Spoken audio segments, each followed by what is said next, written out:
एक चीज याद रखना, समांगी मिश्रण जो भी होगा वो हर स्थान पर समान गुणधर्म को प्रदर्शित करेगा। जैसे अगर आप शरबत को पियोगे तो हर घूंट में आपको मिठास का एहसास होगा। ऐसा नहीं है कि कहीं जो है ज्यादा मिठास का एहसास हो रहा है, कहीं कम मिठास का एहसास हो रहा है। तो कहने का मतलब ये है कि जो पूरा शरबत का घोल बना है उसमें समान हर जगह, यानी हर एक कतरे तक, ठीक है, जो पूरा गिलास में आपने जो शरबत घोला है, मान लीजिए ये शरबत घुला हुआ है आपके पूरे गिलास में, तो इस पूरे गिलास के अंदर मिठास हर जगह क्या हो चुकी होगी, फैल चुकी होगी। तो आप देखें, चाहे यहाँ से आप पिए, चाहे आप यहाँ से पिए, और चाहे यहाँ से आप पाइप लगा के पिए, हर जगह की मिठास क्या होगी, बराबर होगी। तो इसीलिए हमने कहा है कि मिश्रण में, यानी समांगी मिश्रण में, ठीक है, समांगी मिश्रण में जो आपने विलायक बनाया है इसका सब जगह पर क्या होगा, सभी स्थानों पर गुणधर्म क्या होता है, गुणधर्म क्या होता है, समान होता है।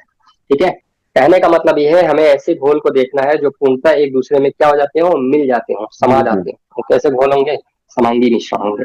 ठीक है, और जो एक दूसरे से नहीं मिलते हो, एक दूसरे में नहीं समा पाते हो, वही क्या होंगे, विषमांगी हो, जो अलग अलग दिखाई पड़ते हो, मिलने के बाद भी क्या दिखाई पड़ते हो, अलग अलग दिखाई पड़ते हो, वो कैसे होंगे, विषमांगी मिश्रण। अगली बात समझ में, हेडिंग डालेंगे विषमांगी मिश्रण फटाक से। इसमें भी क्या, अब इसमें क्या होगा, आप देखोगे तो कहीं पर ज्यादा कहीं पर कम, कहीं पर ज्यादा कहीं पर कम। अब इसको ऐसे समझो, कहने का मतलब ये है कि मैंने कहा हमने बनाया एक बाउल खीर, ये हमारे पास क्या है, मान लो खीर, देख रही है ना, ये क्या बनाया हमने, खीर बनाया। अब जैसे कि अगर हम समांगी की बात कर रहे थे तो हमने कहा जब हमने शरबत घोला तो शरबत क्या हो गया, हर घूंट में हर जगह, यानी जब हमने ऊपर से पिया तब भी मीठा लगा, यहाँ से पिया तब भी मीठा लगा, नीचे से पिया, लास्ट का पिया तब भी हमको क्या लगा, मीठा लगा। कहीं ऐसा तो नहीं था कि कहीं खारा लगा, नहीं, हर जगह क्या होगा, समान मिठास थी, समान मिठास भरी हुई थी, इसलिए समान मीठा लगा हर जगह पर।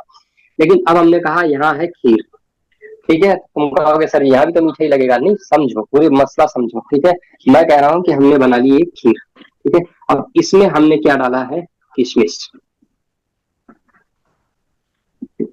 अब पूरे इस खीर के अंदर हमने मान लो 5 ही किशमिश डाला है, ठीक है, समझो पूरी इस खीर के अंदर कितनी पड़ी है, 5 किशमिश पड़ा है खाली, एक भगवाना खीर बनाया है ना।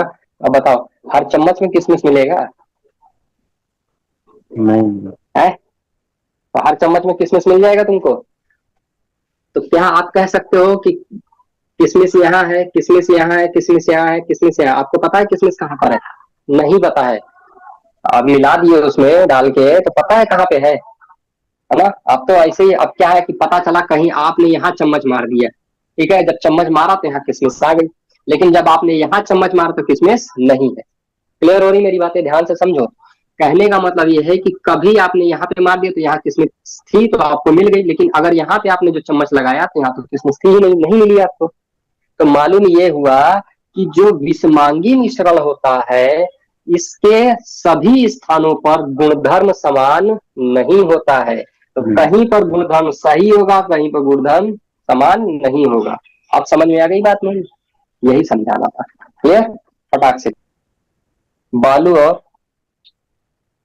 बालू और कील का घोल, कील का मिश्रण लिखना है, बालू और कील का मिश्रण, हो गया।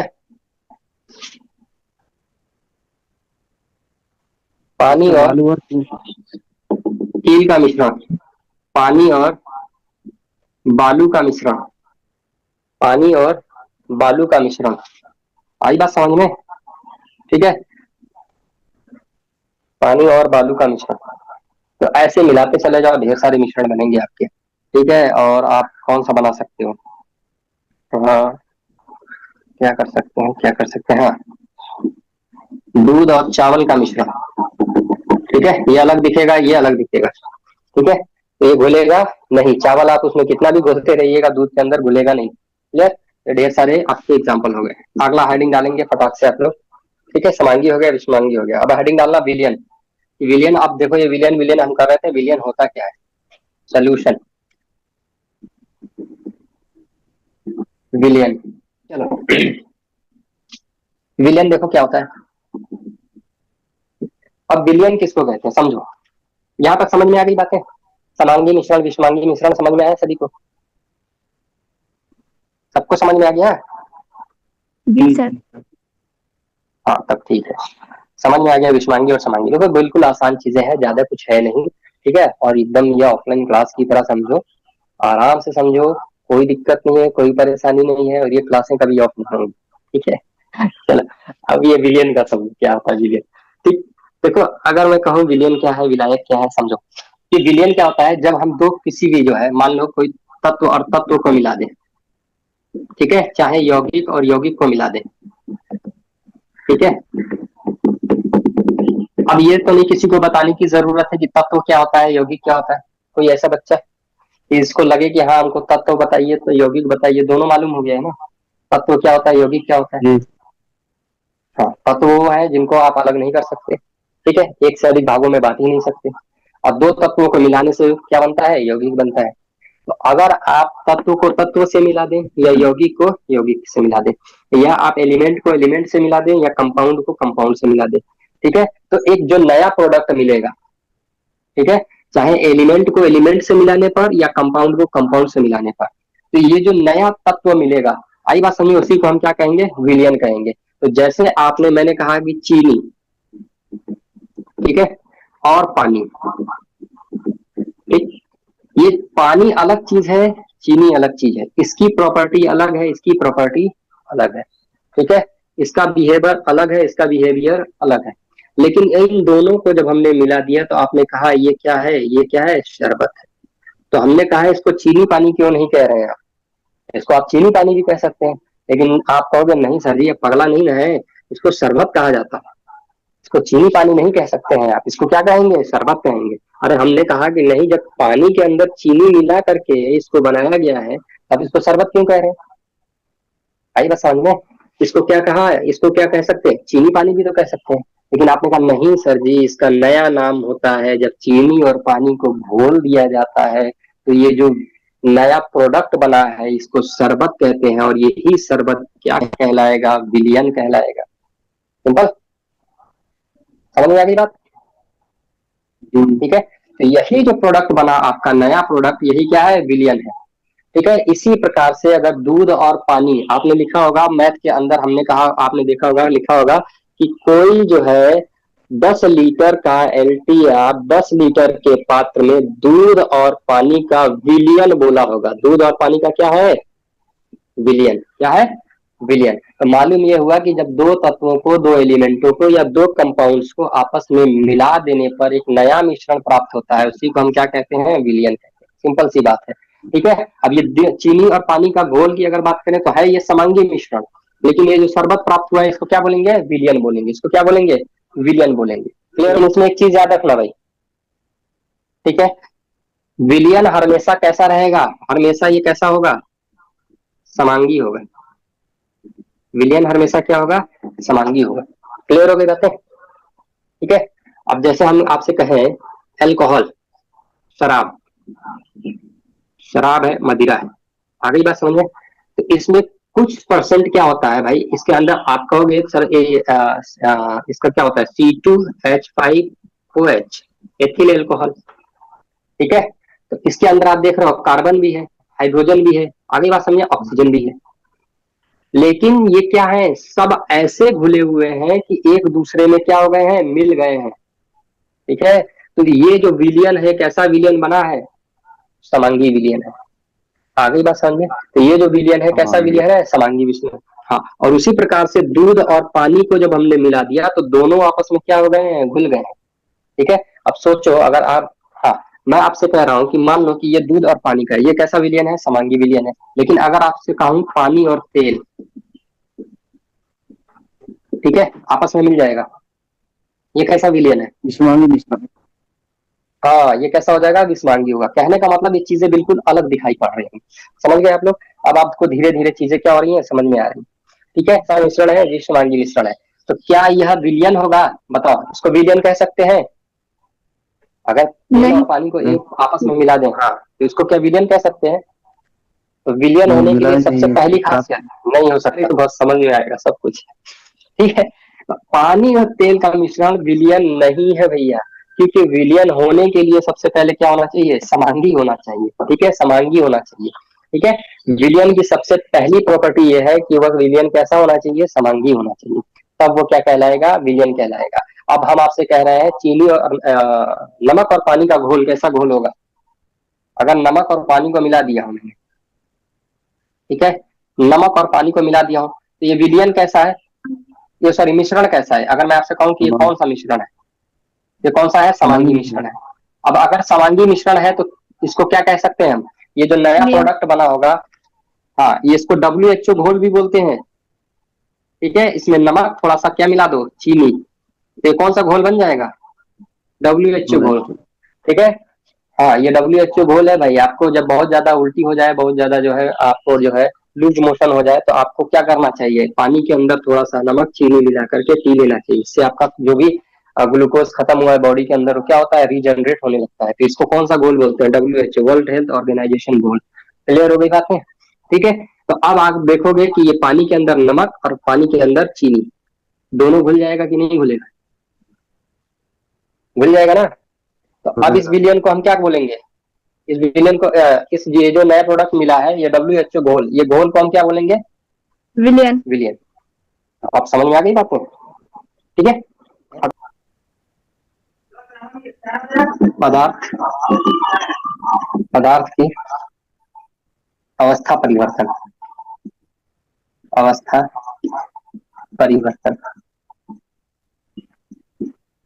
पदार्थ की अवस्था परिवर्तन। ठीक है, अब इसका मतलब ये है, देखो कोई भी पदार्थ है, ठीक है, चाहे उसके आकार में, आयतन में, जब कोई परिवर्तन हो जाए तो उसी को हम क्या कहेंगे, उसकी अवस्था में क्या हो गया है, परिवर्तन हो गया है। यानी जो भी उसकी अवस्था थी उस अवस्था में क्या कर दिया गया, परिवर्तन या कोई बदलाव हो जाएगा, तो उस पदार्थ की क्या कहलाएगी, अवस्था परिवर्तन।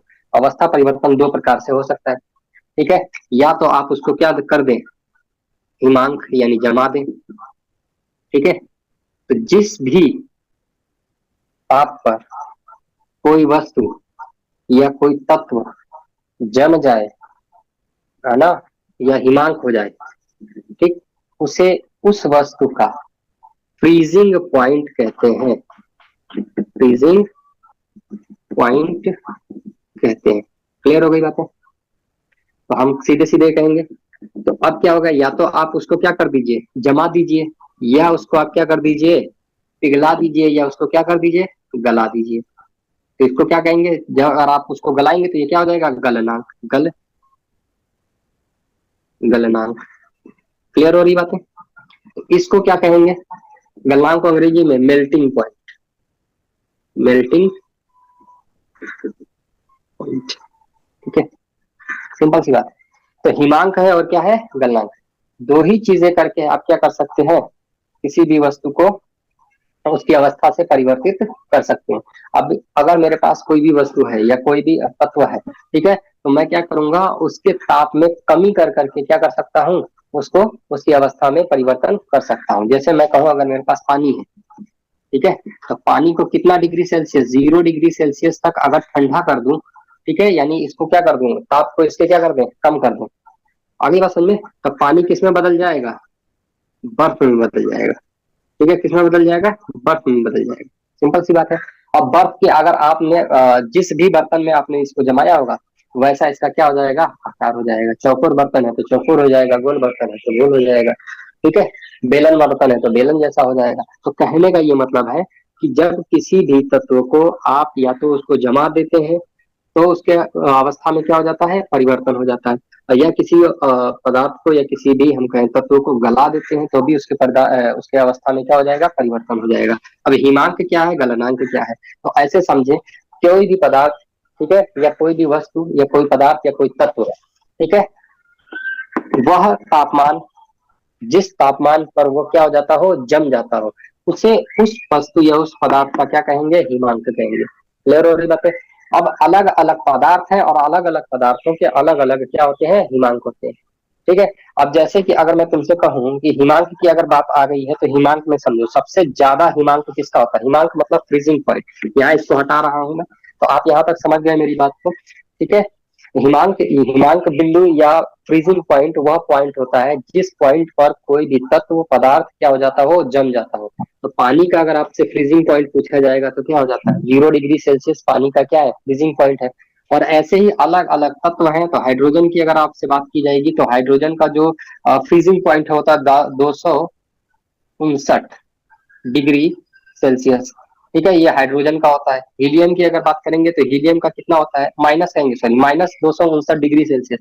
यानी हाइड्रोजन को -259 डिग्री सेल्सियस तक ठंडा करोगे, ठीक है, तब जाके हाइड्रोजन क्या हो जाएगा, ये जो गैस है, हाइड्रोजन क्या है, गैस। ठीक है, गैस से किस में बदल जाएगी, ये ठोस में बदल जाएगी। अगली बात समझ में। उसके बाद यही हीलियम की बात है। हीलियम की अगर बात करें तो इसको -272 डिग्री सेल्सियस, -272 डिग्री सेल्सियस तक आप क्या करोगे, ठंडा करोगे, तब जाके हीलियम क्या हो जाएगी, जम जाएगी। तो हर चीज का क्या है, जमने का अपना अपना क्या है। और उसी प्रकार से क्या है, मरकरी है, पारा है, Hg। ठीक है, अब इसका जो होता है -38 डिग्री सेल्सियस तापमान पे क्या हो जाती है, यह जम जाती है। इसीलिए आपने देखा होगा कि जो थर्मामीटर वगैरह होते हैं, आपको बुखार मापने के लिए जो यंत्र बनाए जाते हैं, ठीक है, या टेम्परेचर मापने के लिए जो यंत्र बनाए जाते हैं, उनमें क्या रखा जाता है, पारा रखा जाता है। अगली बात समझे, क्योंकि पारा जो है room temperature in 24 degree Celsius पे किसमें रहता है, लिक्विड अवस्था में रहता है। 24 डिग्री सेल्सियस पर रूम टेम्परेचर अमूमन कितना होता है, 22 से 23 या 23 से 24 डिग्री सेल्सियस क्या होता है, ये रूम टेम्परेचर होता है।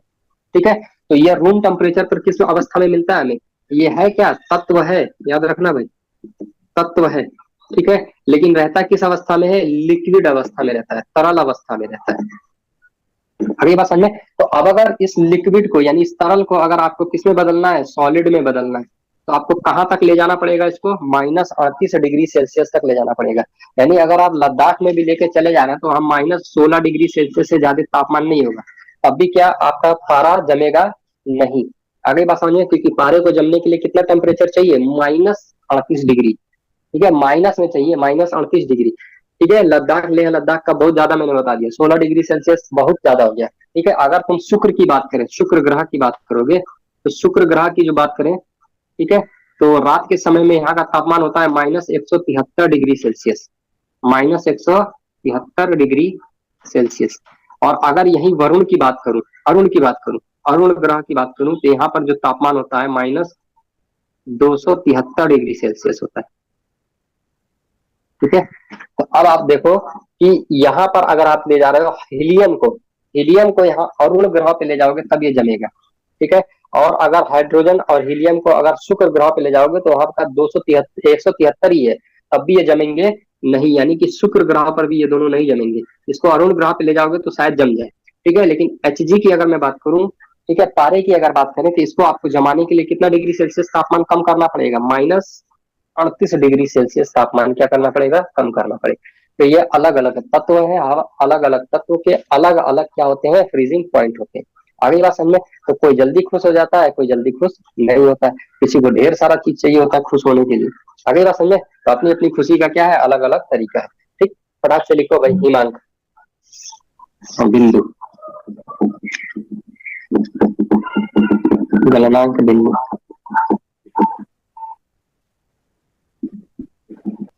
चलो इधर देखो, गलनांक क्या है। अब गलनांक भी सेम वही चीज है। हमने कहा कि जब किसी भी ठोस पदार्थ या सॉलिड पदार्थ, ठीक है, कोई भी आप कहेंगे सॉलिड पदार्थ या ठोस पदार्थ, ठीक है, का वह बिंदु या किसी ताप पर, ठीक है, एक निश्चित ताप और निश्चित दाब पर जब कोई ठोस वस्तु, ठीक है, गलना प्रारंभ कर दे, गलना प्रारंभ कर दे, तो यह उस ठोस वस्तु का क्या कहलाएगा, गलनांक कहलाएगा। आगे बात समझ में। तो गलनांक कहलाएगा। अब इसी प्रकार से क्या होगा, ढेर सारी जो है अलग अलग वस्तुएं, अलग अलग सॉरी अलग अलग तत्व हैं, अलग अलग पदार्थ हैं, अलग अलग ठोस वस्तुएं हैं। ठीक है, और उनका गलनांक क्या होगा, अलग अलग होगा। जैसे अगर मान लो मैं कहूँ आपसे एल्यूमिनियम, ठीक है, एल्यूमिनियम की अगर मैं बात करूँ, तो एल्यूमिनियम जो है आपका 200 नहीं 660 डिग्री सेल्सियस, 660 डिग्री सेल्सियस पर क्या हो जाएगा, गल जाएगा। यानी एल्यूमिनियम को अगर आप 660 डिग्री सेल्सियस तक गर्म कर देंगे तो क्या हो जाएगा, गल जाएगा। उसके बाद अगर मैं बात करूँ एजी, सोना, ठीक है, सोने की अगर बात करेंगे, नहीं सोना नहीं होता है, एजी क्या होता है, एजी होता है सिल्वर, चांदी। ठीक है, देख लेना भाई ऐसे, इसका सिंबल चांदी। ठीक है, तो ये 961 डिग्री सेल्सियस तक अगर आप इसको ठंडा करें या गर्म करें, 961 डिग्री सेल्सियस तक आप इसको गर्म करेंगे, तब जाके चांदी क्या होगी, पिघल जाएगी। अगली बात समझिए, उसी प्रकार से होता है सोना, एयू की अगर बात करें, ठीक है, सोना, सोना को अगर और आप, हाँ हाँ हाँ, सोना AG होता है, ठीक है, AU होता है। और हम 1064 डिग्री, हाँ, 1064 डिग्री सेल्सियस तक आप इसको गर्म करोगे तो क्या हो जाएगा ये, गल जाएगा। सबसे ज्यादा है आयरन, नहीं सबसे ज्यादा नहीं है लेकिन ये है, ठीक है। लगभग इसका होता है 1538, ठीक है, 1538 डिग्री सेल्सियस। यानी लोहे को अगर आपको पानी जैसा बनाना है या उसको लिक्विड फॉर्म में कन्वर्ट करना है तो इसको कितना गर्म करना पड़ेगा आपको, 1500 डिग्री सेल्सियस तक आप इसको गर्म करिएगा तो ये क्या हो जाएगा, लोहा जो है वो गल करके क्या हो जाएगा, लिक्विड फॉर्म में हो जाएगा। आई बात समझ में। उसके बाद में कॉपर, कॉपर की अगर बात करें तो कॉपर का जो है मेल्टिंग पॉइंट होता है 1084, 1084 डिग्री सेल्सियस। क्लियर हो गई बातें, ठीक। और सबसे ज्यादा भैया लगभग जो है कार्बन, ठीक है, 3550 डिग्री सेल्सियस, ठीक है। तो कार्बन का मेल्टिंग पॉइंट सबसे ज्यादा हो जाता है, ठीक है। 10 मिनट बचे हैं अपने पास, चलो लिखो फटाक से। 3550 कार्बन का, ठीक है, तो फटाफट लिखते चले जाओ। एल्यूमिनियम का होता है 660, ठीक है। और चांदी की अगर बात करें 961 होता है, और सोने की अगर बात करें 1064 होता है। आयरन की बात करें 1538 होता है, और उसके बाद में कॉपर की बात करें 1084। और अगर तुम्हारा कार्बन की, सॉरी, कॉपर की बात करें 1084, कार्बन की बात करेंगे तो 3550 होता है, ठीक है। 3550। पहला चैप्टर आज ये हो गया है क्लोज, ठीक है, पहला चैप्टर खत्म हो गया। और कल हम लोग का जो है चैप्टर नंबर होगा 2, और चैप्टर का नाम है परमाणु संरचना, ठीक है। तो कल 8:30 बजे जुड़ो फिर से, और जो बच्चे जुड़ना चाह रहे हैं उनको जोड़ो, नहीं जुड़ेंगे तब भी कोई बात नहीं है, क्लास तो चलेगी ऐसे ही, ठीक है। और मिलते हैं कल सुबह, ठीक है। और टाइम